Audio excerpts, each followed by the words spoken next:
अनिल भैया नमस्कार, शैलेंद्र भाई नमस्कार, सर्वेश भाई राम राम।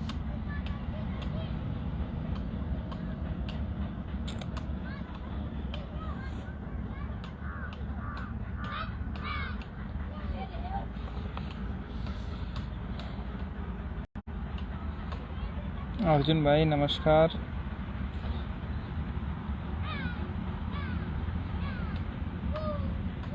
रमेश भाई, अखिलेश भैया नमस्कार।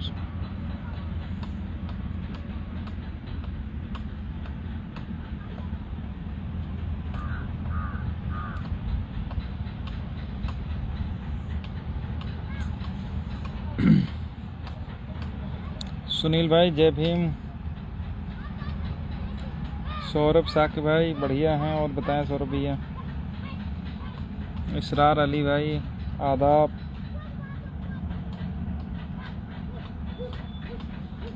अवनीश भैया नमस्कार।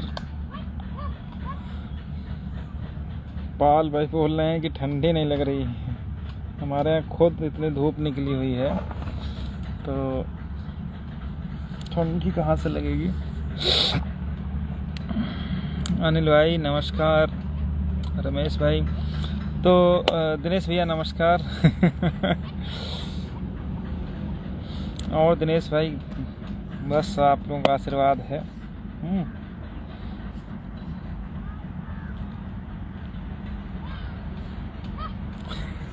विद्यासागर अभी भेज देंगे महाराज। ओ मरी भैया नमस्कार। प्रमोद भाई नमस्कार। बहुत फर्स्ट क्लास धूप निकली है।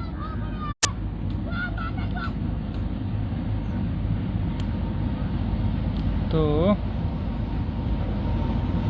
रामविलास भाई हैं, कुलदीप पटेल भाई।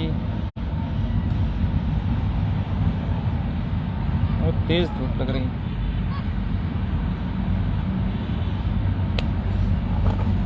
प्रमोद भैया नमस्कार।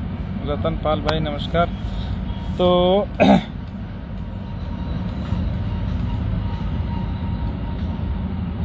कौशलेंद्र भैया, सचिन भाई, चलिए साथियों शुरू करते हैं। तो कल एक्चुअली हम लाइव आना चाह रहे थे, लेकिन कुछ कारण रहा जो नहीं आ पाए। तो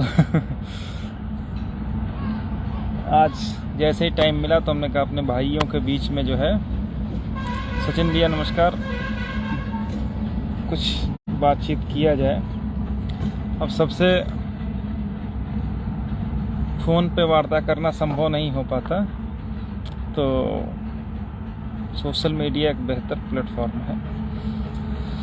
तो अब हम बात करते हैं जो संभावित आदेश है हम लोगों का। देखिए बहुत सारे साथी हम लोगों को फ़ोन कर रहे हैं क्या होगा क्या नहीं होगा। तो अब कुछ कहने के लिए बहुत ज़्यादा बचा नहीं है, ठीक है। हम लोगों को जितना प्रयास था उस प्रयास को हम लोगों ने अमली जामा पहना दिया है। चाहे बहस की बात हो, चाहे रिटर्न सबमिशन की बात हो। अविनाश भाई जो व्यक्ति अगर जो चाहता है अगर उसको वो मिल जाए तो फिर उसका कोई मतलब नहीं रहता, तो ये तो फिजूल का प्रश्न हुआ। खैर इस पर नहीं अभी हम लोग बात करेंगे। तो जो संभावित आदेश है उसके विषय हम लोग थोड़ा सा डिस्कस कर लेंगे। और बहुत सारे साथी विचलित हैं कि क्या आदेश होगा क्या नहीं होगा। देखिए बहुत सारी चीज़ें हम लोगों ने बता दी है कि क्या हो सकता है क्या नहीं हो सकता, लेकिन अब हम लोगों के पास खोने के लिए या परेशान होने के लिए कोई ऐसी बात ही नहीं है। जब परेशान होना था 5 जनवरी को तब परेशान हुए थे, लेकिन अब घूम फिरा करके वहाँ से हम लोग खुद को फिर खेल में बना लिए। ये अपने आप में बहुत बड़ी चीज़ है। बहुत सारे लोग प्रयास करते रहे कि किसी तरीके से 6800 प्रोसीड हो जाए, ये हो जाए, वो हो जाए, फलाना हो जाए, धमाका हो जाए। लेकिन अगर आपकी नीयत साफ है तो ये समझ लीजिए कि फिर आपको सफल होने से कोई नहीं रोक सकता है इतनी आसानी से। तो जजमेंट रिजर्व है, पिटारा बंद है। और जब खुलेगा तो हम लोगों के काफ़ी जो सकारात्मक चीज़ें हैं वो निकल करके बाहर आएंगी। और मैं बार बार मैं कहता हूँ कि कहीं पर हम लोगों को अब विचलित होने की आवश्यकता नहीं है। जब विचलित होना था तब नहीं हुए, तो अब तो सब कुछ हमारे पक्ष में ही है। तो अब हमें परेशान होने वाली या उस तरह की कोई बात किसी साथी के मन में किसी प्रकार का शंका नहीं होनी चाहिए। रही बात आदेश की, आदेश में फिर से बता दे रहा हूँ, 2-3 चीज़ें हैं। उन चीज़ों से हट करके किसी भी दशा में जो है आदेश नहीं आएगा। जो पहला बिंदु है, अगर किसी के दिमाग में ये शंका हो कि 6800 प्रोसीड हो जाएगा कि हाँ विदिन 1 वीक उनको जा कर के अपॉइंटमेंट मिल जाए, तो ऐसा संभव नहीं होगा। ठीक है, वो तो भूल ही जाएं। जब माथुर साहब नहीं करवा पाए, जब इतने पूरी स्टेट लग गई वो नहीं करवा पाई, तो अब कहाँ से करवा लेंगे। ठीक है, तो अगर कहीं पर दिमाग में ये हो कि ये दोनों लोगों के लिए है, ऐसे कैंडिडेट जो सिलेक्टेड भी हैं, ऐसे कैंडिडेट जो हमारे साथ जुड़े हैं नॉन सिलेक्टेड भी हैं, तो अगर आपको कहीं पर ये शंका लगती है कि कहीं ऐसा न हो शुक्ला जी केवल 6800 को प्रोसीड करने की बात कर दें, तो ऐसा अब संभव नहीं है, किसी भी दशा में संभव नहीं है। वो तो एक तरीके से अब ख़त्म ही मान के चलिए, उसका तो कोई वजूद नहीं रह गया है। बाकी जब डिसीजन आएगा तो देखने लायक बात होगी कि कितना न्याय कर पाते हैं शुक्ला जी हम लोगों के साथ, 800 के साथ और जनरल के साथ और सरकार के साथ कितना कर पाते हैं। ठीक है, लेकिन अभी हम लोगों का जो पूरा फोकस है वो सिर्फ इस बात का है कि जल्द से जल्द आदेश आए, और जो भी आदेश आएगा हमें पूरा भरोसा है कि हमारे पक्ष में ही रहेगा, हमारे अगेंस्ट नहीं जाएगा। तो अभी कुछ लोगों ने कहीं से एक पोस्ट वायरल हुई थी, पता नहीं क्या था क्या नहीं था, हमारे पास भी कई लड़कों ने भेजा, उसमें लिखा था कि हाँ विदिन 2 वीक 6800 को अपॉइंट किया जाए, बाकी का कास्ट किया जाए 10%। तो इस तरीके की मूर्खतापूर्ण पोस्ट, इनको बोलते हैं मुंगेरी लाल के हसीन सपने। ठीक है, वो सपने तभी तक दिखाई देते हैं जब तक रात होती है और आंखें बंद होती हैं, व्यक्ति नींद में सो रहा होता है। ठीक है, और वो सपने जैसे ही जागता है, आंखें खोलता है ना, वो सपने टूट जाते हैं। बस सिर्फ इन लोगों का कुछ वैसा ही है। रवि प्रकाश निषाद भाई नमस्कार, गुड आफ्टरनून। तो ऐसे सपने अब इन लोगों को देखना बंद कर देना चाहिए। ठीक है, जब तुमको पूरा मौका मिला था तब तुम नहीं करवा पाए, अब तो सब कुछ हम लोग अपने पालम खींच के ले आए हैं, अब कुछ नहीं करवा पाओगे। अब 2 ही आदेश आएंगे, या तो पूरी लिस्ट 69,000 की उड़ेगी। ठीक है, पहली चीज़। दूसरी चीज़, या हम सभी एकमोडेट होंगे। ठीक है, तीसरा कोई आदेश हमें नहीं लगता आएगा। रही बात 6800 की, तो वो तो काम ख़त्म हो गया, उसकी तो अब बात ही करना उचित नहीं है। 6800 का कितना वजूद है उसका अंदाज़ा आप इस बात से लगा सकते हैं कि जो कैटेगरी वाइज हम लोगों की सुनवाई हुई, कैटेगरी 1, कैटेगरी 2, 3, 4, 5 इस तरीके से सुनवाई हुई, तो उसमें कहीं पर भी 6800 को कैटेगरी के फॉर्म में नहीं सुना गया। ठीक है, तो वो तो आप भूल ही जाइए कि कहीं से वो हो जाएगी। जो होगा तो हम लोगों का होगा 100%। ठीक है, तो हमने फिर बताया कि नंबर 1, अगर एकदम वो शुक्ला जी रूल्स रेगुलेशन को फॉलोअप करेंगे, बिल्कुल एज ए जज वाला डिसीजन देंगे, बिना किसी दबाव में या बिना किसी उसके कि नहीं हम तो सबसे पावरफुल हैं उत्तर प्रदेश में,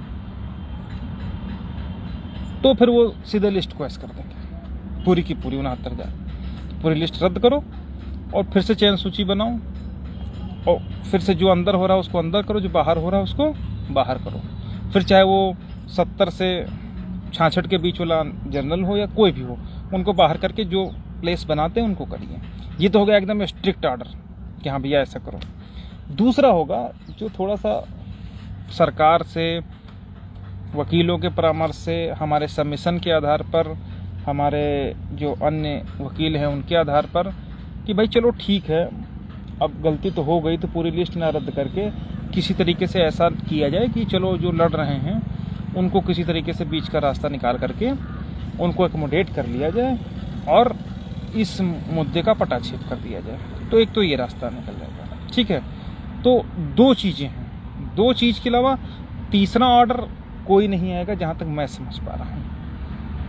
और जो 6800 के लिए आदेश आएगा वो तो सिंपल सी, वो तो किनारे का ही आएगा कि बियॉन्ड 69,000 हो नहीं सकती, घोटाला प्रूफ हुआ नहीं हुआ उसके आधार पर जो है 6800 का काम खत्म हो जाएगा, ठीक है। तो सिर्फ दो चीज़ें होंगी, या तो पूरी लिस्ट क्वेश होगी, अदरवाइज बीच का रास्ता निकलेगा। अब बीच के रास्ते में जितने लोग आएंगे वो सब के सब जाएंगे, ठीक है। उसमें किसी इंडिविजुअल के लिए नहीं होगा कि हमारे लिए हो जाए या उन लोगों के लिए ना हो। तो ये सब चीज़ें हैं, ठीक है। तो यहाँ पर सोचने लायक सिर्फ ये बात है कि आप लोगों को अब भी कम से कम परेशान होने की बिल्कुल ज़रूरत नहीं है कि हाँ ऐसा ना हो कि कोई हमारे निगेटिव ऑर्डर पास हो जाए। अरे निगेटिव ऑर्डर तो पास जितने होने थे वो तो हो गए, अब तो जितना पास होगा वो पॉजिटिव ऑर्डर ही पास होगा, ठीक है। और जो भी लोग आपको बरगला रहे हैं, बता रहे हैं, वो तो शुरू से यही बता रहे हैं, ठीक है। कभी आपको 5 सितंबर बताया गया, कभी जनवरी बताया गया, कभी जुलाई बताया गया, कभी जून, तो वो उस पर हम नहीं जाएंगे। लेकिन इतना ज़रूर है कि जब तक हम लोग हैं, जब तक हम लोगों का हित जुड़ा हुआ है, तब तक कोई भी ये न सोचे कि बिना हमारे उसका हो जाएगा। हम लोग ये लड़ाई 2 साल से, चाहे ग्राउंड लेवल पर हो, चाहे न्यायालय में हो, चाहे कहीं पर भी हो, कहीं से रख नहीं छोड़ा है, ठीक है। इतना संघर्ष करने के बाद अगर कोई हमारे साथ छीन लेके चला जाए और हम लोग मुंह देखते रह जाएं, तो ऐसा तो भैया संभव नहीं होगा, ठीक है। कोई माने ना माने, समझे ना समझे, लेकिन मुझे कम से कम आज की दौर में, देखिए पुष्पेंद्र सिंह भाई, जनरल वालों को नियुक्ति तो नहीं मिलेगी, ये तो आप भूल ही जाइए, ठीक है। उनका जो ऑर्डर है, जो उनकी बहस है, वही कंट्राडिक्टरी है। वो कंट्राडिक्टरी इसलिए है क्योंकि वो दोनों चीज़ कर रहे हैं। एक तो ईडब्ल्यूएस की थोड़ा सा वहाँ पर मांग की, लेकिन वो मैटर था नहीं। दूसरा वो डबल रिजर्वेशन की मांग करें, तो अगर डबल रिजर्वेशन को आप गलत प्रूफ करोगे तो ईडब्ल्यूएस गलत हो जाएगा, ईडब्ल्यूएस को सही प्रूफ करोगे तो जो इसमें डबल रिजर्वेशन वाली जो बात है वो मतलब तुम्हारी इनकी बहस ही गलत हो जाएगी। बहस इसलिए गलत हो जाएगी, अगर ईडब्ल्यूएस के लिए कुछ कहेंगे तो ये माना जाएगा भर्ती प्रक्रिया 20 से शुरू हुई है, 2020 से, मई 20 से। और जब मई 20 से शुरू हुई, इसका मतलब जो आरक्षण हमको मुख्य चयन सूची में मिलना चाहिए, high school 10, inter 10, graduation 10, BEd या बीटीसी 10 और एटीआरई 60%। तो यानी कि आरक्षण हमको यहाँ पर मिला है, यानी इस फेज़ पे मिला है, यानी कि ये पहली स्टेज ही है, यानी यहीं पर मिला है। तो जो टीईटी और एटीआरई में 90, 96 और टीईटी में 82 से 90 नंबर मिलने वाली बात आएगी, तो वो तो स्वतः खत्म हो जाएगी। तो अगर यहाँ पर मुद्दा उठाएंगे तो वहाँ धराशायी हो जाएंगे, वहाँ उठाएंगे तो यहाँ धराशायी हो जाएंगे। तो उनकी तो एक तरीके से हार निश्चित ही है, ठीक है। क्योंकि अगर डबल रिजर्वेशन पर भी वो एक लाइन लिखवा ले गए तो ईडब्ल्यूएस मुद्दा उनके लिए ख़त्म हो जाएगा, और अगर ईडब्ल्यूएस के लिए कहीं पर कुछ लिख गया तो डबल रिजर्वेशन मुद्दा ख़त्म हो जाएगा। तो वो उनकी जो बहस है वो आपस में ही एक दूसरे के विरोध में है। विरोध में इसलिए कि भाई जैसे ईडब्ल्यूएस की आप मांग करोगे तो ईडब्ल्यूएस की मांग आप इसी में करोगे साहब। 2019 में एटीआरई हुआ है, भर्ती प्रक्रिया 2020 में शुरू हुई है। तो जब 20 में शुरू हुई है और 19 में ईडब्ल्यूएस का संशोधन हुआ है, अमेंडमेंट हुआ है, इसलिए 20 में शुरू, इसलिए हमको ईडब्ल्यूएस दिया जाए। तो जैसे ही तुम ये बहस करोगे वैसे ही डबल रिजर्वेशन जो तुम कहते हो टीईटी और एटीआरई में लिया है, तो उसमें भी तो सेम फार्मूला लागू हो जाएगा कि जो रिजर्वेशन है वो फिर फाइनल मेरिट में ही तो आया है, 2020 में ही तो लागू होगा कि एटीआरई और टीईटी में, क्योंकि वो जो पार्ट ही नहीं है रिक्रूटमेंट का, तो फिर 20 से ही माना जाएगा। तो वो तो आपस में ही उलझ गए हैं। तो कोर्ट अगर उनके लिए कुछ देना भी चाहेगी तो हमें नहीं लगता कुछ दे पाएगी। ठीक है, तो उनके लिए बेहतर यही रहेगा कि अपना जो भी अलग मुकदमा है वो लड़े भिड़े जा कर के, वो भी तब जब हम लोग इसमें जीत जाएं और डबल रिजर्वेशन पर हम लोग जीत जाएं।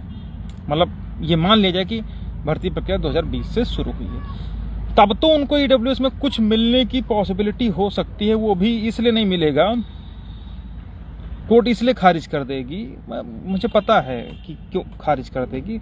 उसका रीजन है कि जैसे ईडब्ल्यूएस ये मांगेंगे तो कोर्ट उसके लिए पूरा जो 69,000 का गवर्नमेंट ऑर्डर चैलेंज करना पड़ेगा, उसको ख़त्म करवाना पड़ेगा। गवर्नमेंट ऑर्डर चैलेंज करके ख़त्म करवाएंगे, इसका मतलब उसमें आरक्षण फिर से 27, 21, 10 और 40% फिर से चैलेंज करना पड़ेगा।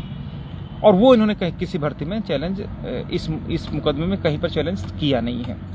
तो जब चैलेंज नहीं किया है तो कहाँ से बिना मांगे मुराद, यहाँ जब मांगने जाते हैं हम लोग तब तो मिलती नहीं है, और जब मांगोगे जो चीज़ नहीं तो कहाँ से मिल जाएगी। तो वो अलग चीज़ है, उनके लिए रास्ते कठिन हैं। डबल रिजर्वेशन पर हो सकता है एक आधी लाइन लिखवाएंगे, लेकिन जितनी लाइन अगर वो लिख गई तो वो उनके लिए ही नुकसानदेह होगी, हम लोगों के लिए कुछ नुकसान नहीं दे। इनका फ़ायदा तो सिर्फ इसमें था कि डबल रिजर्वेशन को पार्ट ऑफ रिक्रूटमेंट नहीं मान करके केवल 2020 से भर्ती प्रक्रिया मानते, और जब ये आदेश हो जाता तो इसी आदेश की कॉपी लगा करके ये ईडब्ल्यूएस में जो अलग इनका केस है उसमें ये कह सकते थे कि साहब जब प्रक्रिया 20 से शुरू हुई है तो हमको भी ईडब्ल्यूएस मिलना चाहिए। तो वो डिफरेंट, वो अलग ये लोग रहते हैं, अलग ही चुपचाप बहस करवाते रहते हैं, हमारे दूसरे के फटे में टांग ना अड़ाते तो शायद इनको अपने मुद्दे में कुछ मिल सकता था। लेकिन अब चूंकि यहाँ भी घुसे हैं वहाँ भी घुसे हैं और दोनों बहस आपस में अपोजिट हैं, कंट्राडिक्टरी हैं, अलग अलग हैं, तो अगर यहाँ कुछ हुआ तो उनके लिए, अगर इस केस में कुछ उनके लिए पॉजिटिव होगा, यानी डबल रिजर्वेशन पर वो मान लिया कुछ लिखवाने में सफल होते हैं, चूंकि शुक्ला जी हैं, तो हमें नहीं लगता वो कुछ लिखेंगे, लेकिन वो लिख सकते हैं एक आधी लाइन, में भी पॉसिबल है 10%, 5% शायद लिख दें, लेकिन उतना उनके लिए और नेगेटिव होता चला जाएगा। क्योंकि जब 2020 से कुछ भी गड़बड़ हुआ या कुछ भी एक आधी लाइन लिखी तो वो उनके ईडब्ल्यूएस मुकदमे के लिए रास्ते बंद करता चला जाएगा। ठीक है, तो कायदे से करना उनको यही था कि देखिए ऐसा होता ना, कोर्ट भी कई मुद्दों पर विचार करती है। पहला मुद्दा ये रहता है कि हाँ, सामने वाला क्या अपने लिए ही मांगने आया है या सिर्फ फटे में टांग अड़ाने आया है। तो ये लोग केवल फटे में टांग अड़ाने आए हैं। ठीक है, उसको हम लोगों ने प्रूफ भी कोर्ट में कर दिया था कि भाई जैसे अगर इलीगल अपॉइंटीज थे तो वो अपॉइंटीज हैं जो 69,000 की लिस्ट में हैं, इनका तो दूर दूर तक लोकस ही नहीं है। अगर लोकस होता तो जो हमारी सीटों पर अवैध कब्जा जमाए हुए अनरिजर्व अभ्यर्थी बैठे हुए हैं वो आते तो बहस करते समझ में आता, लेकिन ये कहाँ से बहस कर रहे हैं वो बिल्कुल तार्किक है। इसीलिए बार बार लोकस की बात हो रही थी कि इनका तो लोकस ही नहीं है, हो सकता है इसी ग्राउंड पे उनकी रिट भी खारिज हो जाए। ठीक है, और बाकी अन्य कई सारी चीज़ें हैं, तो जब फाइनल जजमेंट आएगा तो देखने लायक बात होगी। ये तो हमारा अपना सोचना है।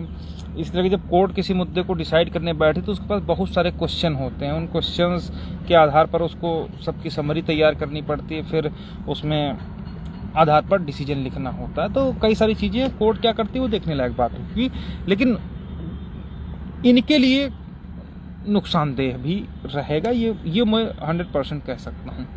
ठीक है, तो ये चीज़ है। और जो एक लोग पूछ रहे कि भारती पटेल का क्या होगा, देखिए भारती पटेल वाला जो 323 है वो अलाउ हो जाएगी। 69,000 के बियॉन्ड जो है इन लोगों को 6800 को नियुक्ति नहीं दी जाएगी। ठीक है, तो कई सारी बातें हैं उसमें, वो तो देखने लायक बात होगी, लेकिन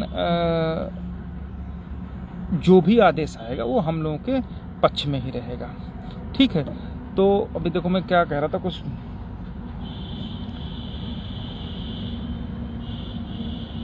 तो जो अपना केस है आरक्षण वाला, शायद इतनी मेहनत हमने, मतलब जिसको बोलते हैं कि रख नहीं छोड़ना, तो मेरा मानना यही था कि चलो ठीक है मेहनत की जाएगी, जैसा है लड़ा बढ़ा जाएगा। लेकिन लास्ट मोमेंट पर जिस तरीके से परिस्थितियाँ उत्पन्न हुई तो मैं आज की डेट में खुद आशान्वित हूँ। आज की डेट में मैं अपने आप को सांत्वना दे सकता हूँ कि मैंने जितना मैं इस मुकदमे के लिए कर सकता था, चाहे वो ग्राउंड लेवल पर हो चाहे कोर्ट में हो, उससे ज़्यादा ही किया। मेरे दिल में आज ये अफसोस नहीं है कि मैं शायद ये ऐसा करता तो ऐसा होता या कहीं पर कोई कमी रह गई। तो जो जितना भी केस था उसमें हर तरीके से हम लोगों ने प्रयास किया, और उस प्रयास का परिणाम जब भी रिजल्ट आएगा तो आप सभी लोगों को देखने को मिलेगा। ठीक है, वो शायद इसलिए एक जो इंटरनल मोटिवेशन होता है वो इसीलिए होता है ना कि कभी कभी लगता है कि हाँ एक दो बार लगा कि लोग वही ना कि टोली बहुत सारी हैं, गुटबाजी भी है, तो लोग कहे ऐसा नहीं वैसा, तो एक दो बार मन में आया कि यार चलो हटाओ, चलो ठीक है छोड़ो। लेकिन फिर ये लगा कि क्या जो 1 जून 2 जून से लड़ाई हमने क्या छोड़ने के लिए शुरू की थी, या बीच रास्ते में आकर के हम छोड़ देंगे। तो ये सब बातें थी जो मुझे मोटिवेट करती थी कि चलो भाई अब जहाँ यहाँ तक लाए हैं तो आगे मुकाम तक भी पहुँचाना है। और उसी का परिणाम ये है कि जब भी जजमेंट आएगा तो वो हम लोगों के फेवर में ही रहेगा, हमारे अगेंस्ट नहीं जाएगा। ठीक है, एक लोग बोल रहे हैं कि सोमेंद्र नाथ राजपूत लोग कह रहे हैं कि आरक्षण में याची लाभ नहीं मिलता है। बहुत बढ़िया बात कही है। ठीक है, देखिए 2 तरीके के मुद्दे होते हैं, एक तो रिजर्वेशन वाला होता है और एक होता है सर्विस मैटर। ठीक है, आरक्षण जैसे अभी आपने देखा होगा निकाय चुनाव का इस समय आ रहा है मैटर। निकाय चुनाव में कहा गया कि ओपीसी का ट्रिपल टेस्ट करवाने के पश्चात ही जो है निकाय चुनाव करवाया जाए, इसीलिए कोर्ट ने उस पर रोक लगा रखी है। तो यहाँ पर जो ये लोग कहते हैं वो दरअसल वास्तव में गधे हैं, उनको नॉलेज नहीं है। ठीक है, मैं नहीं कहता कि मिल जाएगा, वो तो टोटल शुक्ला जी के ऊपर निर्भर है। वो अगर दिखा देंगे कि हम पावरफुल हैं, हम जज हैं, तो वो लिस्ट खत्म कर देंगे, नहीं पिटिशनर्स को करेंगे, ये मैं भी समझ सकता हूँ। लेकिन जहाँ तक पिटिशनर एकमोडेशन की बात होती है तो यहाँ पर कोई ये आरक्षण मुद्दा पूरे प्रदेश को या पूरे सभी भर्तियों को या पूरे भारतवर्ष के परिप्रेक्ष्य में नहीं है। ये रिजर्वेशन का मैटर ही नहीं है अगर एक तरीके से देखा जाए। ये तो मुकदमा जो है वो सिंपल सा है सर्विस मैटर का। इसीलिए आपने देखा होगा पहले सर्विस सिंगल थी, उसको कन्वर्ट करके रिट ए में कर दिया गया है। ठीक है, हमारे जो मूल अधिकार हैं, मूल अधिकार ये है कि अगर हम मेरिट में हैं तो हमारा चयन होना चाहिए। अब उसकी घोटाले की वजह से, माल प्रैक्टिस की वजह से, जिसको आप विसंगत कहते हैं, उसकी वजह से हमको नौकरी से दूर किया गया। तो ये रिजर्वेशन का मुद्दा ना हो करके ये सर्विस मैटर है, सर्विस का मुद्दा है, नौकरी का मुद्दा है।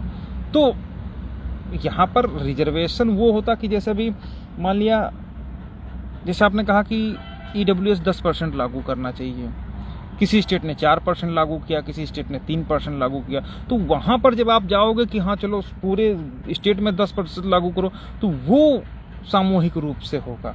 लेकिन जब किसी भर्ती में वो लागू होगा तब तो आपको देना ही पड़ेगा ना।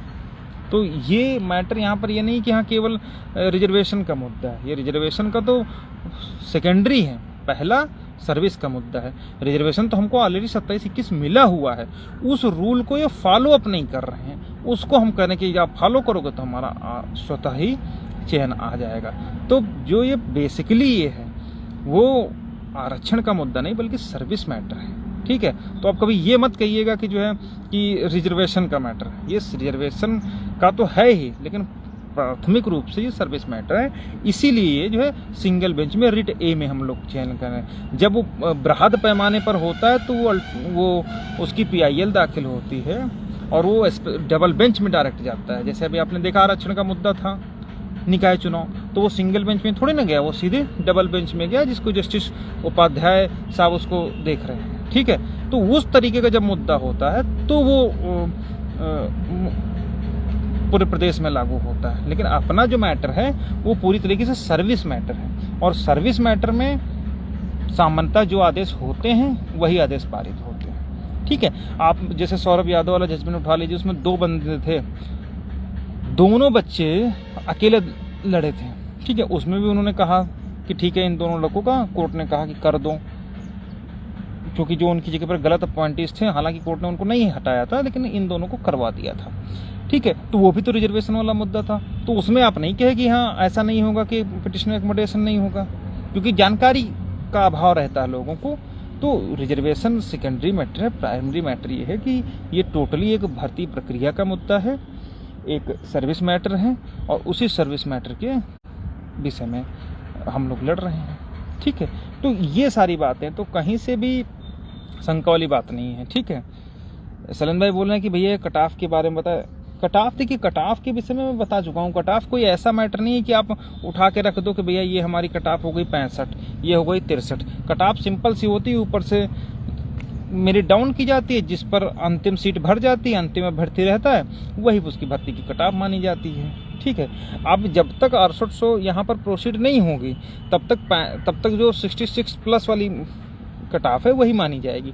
अगर 6800 प्रोसीड हो गई होती तो आप कह सकते थे कि हाँ 65.53 तक वालों को नियुक्ति मिल गई है, अब इससे नीचे वालों को जो एक नंबर से उत्तर कुंजी में उत्तीर्ण हुए हैं उनको दिया जा सकता है। ठीक है, तो तब के लिए था, लेकिन जब वो प्रोसीड ही नहीं हुई, उसका अस्तित्व ही खत्म हो गया सिंगल बेंच डबल बेंच से, तो आप कट ऑफ कैसे कह सकते हो। अब जो लोग कहने वाले हैं इसी तरीके से, ये वही लोग हैं जो, या उन्हीं के साथी बराती हैं जो लोग प्रत्यावेदन पर लोग नौकरी दिलवा रहे थे, ये वही लोग हैं, ताकि इनका विरोध ना हो। इन्होंने क्या किया, देखो जो सामने वाले वो जिनको आप कहते हो कि जो आज 6800 को परिवार कहते हैं, पहले ये 19,000 भी इनका परिवार ही हो रहा था, 19,000 इन लोगों का परिवार था।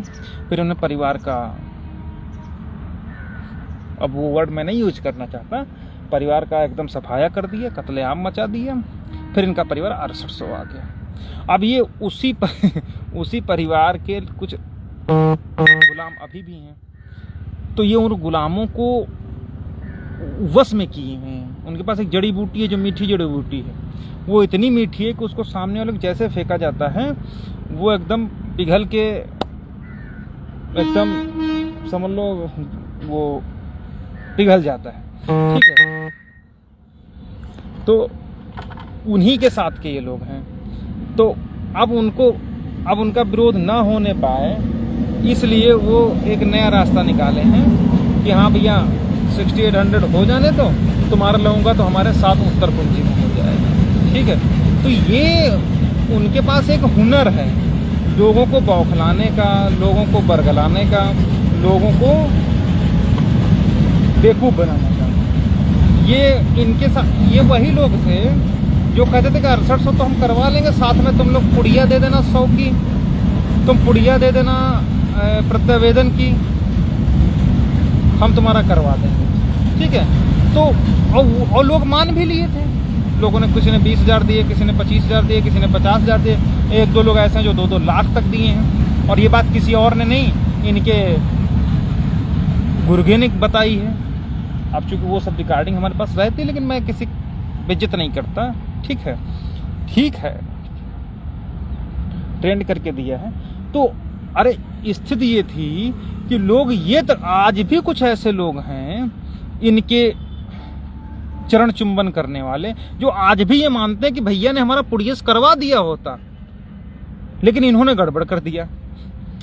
तो अब जब इस मानसिकता के लोग हैं, इतना आईक्यू लेवल उनका डाउन है, तो अब इससे के बाद क्या बताया जाए। ठीक है, तो अब उनके पास ये हुनर है कि वो लोगों को समझा देते कि भैया तुम ना लड़ो, कुछ नहीं होगा, तुमको तो हम उत्तर कुंजी करवा देंगे। वो भैया की जय जयकार करे हैं। तो जो 6800 की लिस्ट में हैं भी नहीं, वो भी ये चाह रहे हैं कि हम 6800 किसी तरीके से प्रोसीड हो जाए। अब नाम नहीं लेंगे, नहीं तो आप लोग जान जाओगे कि मैं किसकी बात कर रहा हूँ। ठीक है, तो आज की डेट में ऐसी मानसिकता के भी लोग हैं जो ना तो 6800 में ना किसी में, फिर भी वो ये चाहते हैं कि 6800 हो जाए। तो वो भाई देखो, ऐसा ना कि मानसिक गुलामी जो है, वो ऐसे लोग ही तो हैं मानसिक गुलाम, शारीरिक गुलाम नहीं है ये लोग, मानसिक गुलाम है। कल भी आपने देखा होगा भैया का वो था, ठीक है, और उछल के लोग दे रहे थे बधाई। ठीक है, और ऐसे लोग दे रहे थे जिसका उन लोगों ने गला काट दिया था। तो ये मतलब ये गुलाम अंग्रेज चले गए, लेकिन आज भी गुलामों की कमी नहीं है इस देश में। ठीक है, तो जब इस तरीके, जब ऐसे लोग यहाँ पर उपलब्ध हैं, तो अब इससे ज़्यादा बात क्या करने वाली है। ठीक है, बाकी आदेश की प्रतीक्षा करिए। जो आदेश है संभवतः, देखो आदेश तो बड़ा आएगा। अभी हम लोगों ने कल पता किया था, तो बीच में 3-4 दिन की छुट्टी पर चले गए थे। ठीक है, शुक्ला जी, तो जजमेंट अभी तो लिखना शुरू हुआ नहीं है, ठीक है। तो जहाँ तक हमें ऐसा लग रहा है कि जो ये शीतकालीन अवकाश हो, ठीक है, तो शीतकालीन अवकाश में जजमेंट लिखा जाएगा। अब ऐसा भी नहीं है कि हवा में लिख जाएगा भाई, 5 कैटेगरी हैं तो पांचों कैटेगरी के एटलीस्ट ब्रीफ सिनॉप्सिस जो भेजी गई है वो तो कोर्ट पढ़ेगी ही पढ़ेगी। इसके अलावा कोर्ट ने जो अपने नोट्स बनाए हैं वो पढ़ेगी। इसके अलावा जो सुप्रीम कोर्ट के जजमेंट्स दिए गए हैं वो पढ़ेगी। उसके बाद कंक्लूड करेगी, तब जा कर के वो जजमेंट लिखवाना शुरू करेगा। किसकी क्या बहस रही है, क्या चीज़ें रही हैं, उन सबको जो है देखते हुए उसके पश्चात ही कुछ कार्य कोर्ट करेगी। अभी जो उनके स्टेनो साहब हैं उनसे मैंने बात की थी, कल शाम को बात हुई थी, तो बोले थे कि अभी तो भैया लिखवाना शुरू नहीं किया है, ठीक है। तो जब अभी तक लिखवाना शुरू नहीं किया तो अभी उसके विषय में क्या प्रेडिक्ट किया जाए। तो कुछ नहीं होगा तो कम से कम 4-5 दिन तो भैया जजमेंट लिखवाने में लगेंगे ही लगेंगे। और मुझे नहीं लगता कि साहब के अकेले बस का है, हो सकता है वो अपने सीनियर्स की भी मदद लें, ठीक है। और जो उनके जूनियर हैं उनको भी काफ़ी काम करना पड़ेगा इस मैटर पर। काम ये करना पड़ता ना, देखिए कुछ जैसे 2-3 जज हैं उनके विषय में जानता हूँ, तो अपने जूनियर्स का, जैसे सीनियर के जूनियर वकील होते ना, वैसे जजेस के भी जूनियर होते हैं कुछ उनके जो साथ में रहते हैं। तो कुछ जज ऐसे होते हैं जो अपने जूनियर्स का कहो तो मतलब कलेजा निकाल के रख लें। उसका रीजन वो इतना काम लेते हैं, इतनी चीज़ें लेते हैं जिसका कोई जवाब नहीं। अब जजमेंट कोई ऐसे हल्के फुल्के थोड़े लिख जाएंगे। जैसे हमने जजमेंट दिया तो वो उस जजमेंट को खुद कम पढ़ते हैं, अपने जूनियर से पढ़ाते हैं, हम बेटा इसमें बताओ क्या लिखा हुआ है, क्या लिखा है। ऐसा नहीं कि जज साहब को पता नहीं है, लेकिन उनसे उनको ये आइडिया मिल जाता है कि हाँ ये जजमेंट किस बेस पर आया है, क्या इसमें फाइंडिंग थी, क्या मैटर था। तो उससे उनको मोटा मोटा ऑपरेटिव पोर्शन वो लोग कलेक्ट कर लेते हैं कि हाँ ये इसमें मतलब ये पार्ट जो है, ये नट बोल्ट है, वो इस जजमेंट में फिट होगा कि नहीं फिट होगा। जैसे उस तरीके से आप समझ सकते हैं कि जैसे नीरव मकवाना वाला जजमेंट था, गुजरात का था, जीपीएससी का, जो चतुर्वेदी साहब दिखा रहे थे, ठीक है।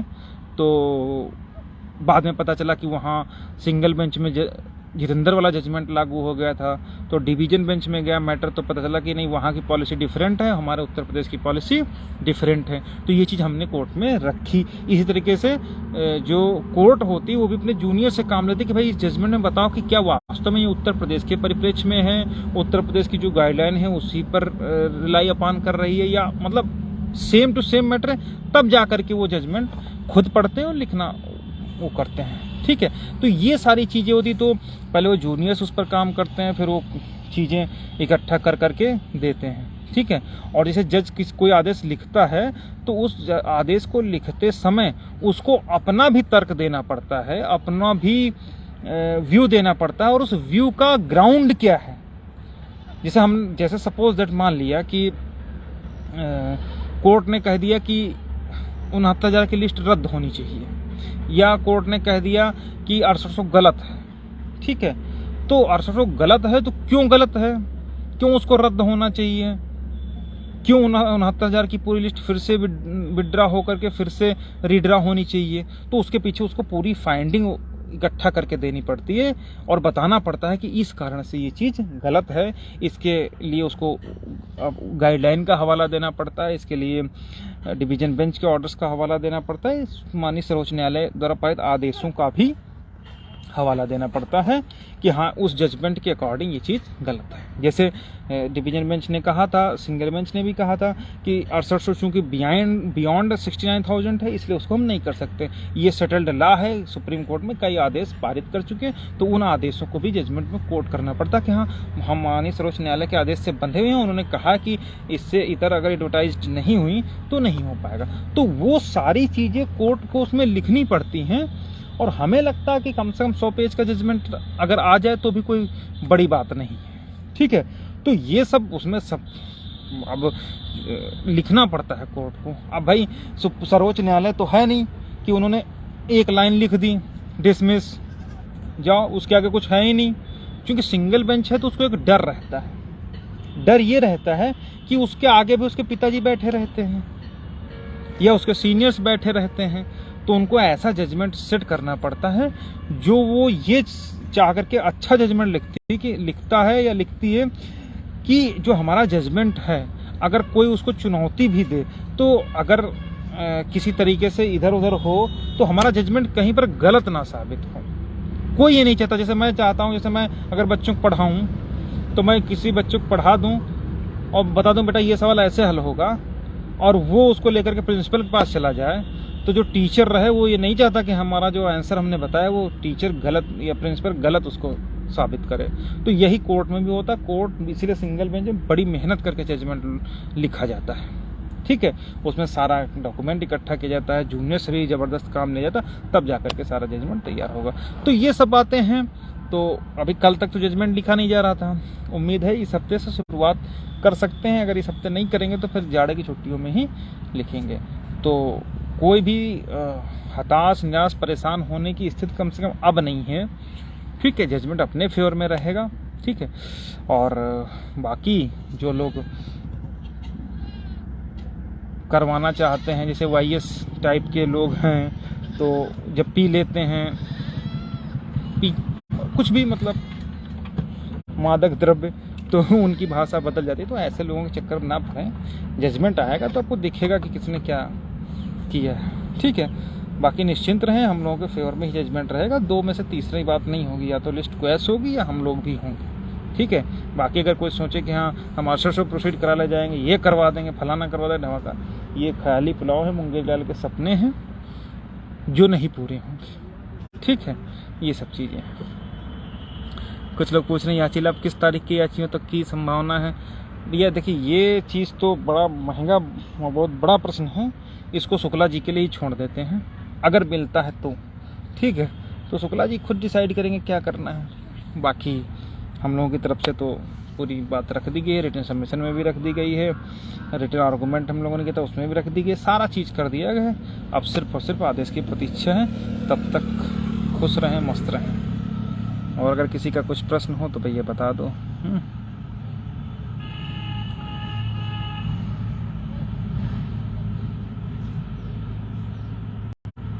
तो ये है, ठीक है। सभी साथियों को नमस्कार। तब तक देखिए, खुश होना अलग चीज़ है। कोई बोल रहा है कि फलाना गैंग खुश है, सौमेन भाई, देखिए खुश रहना चाहिए व्यक्ति को हर परिस्थिति में।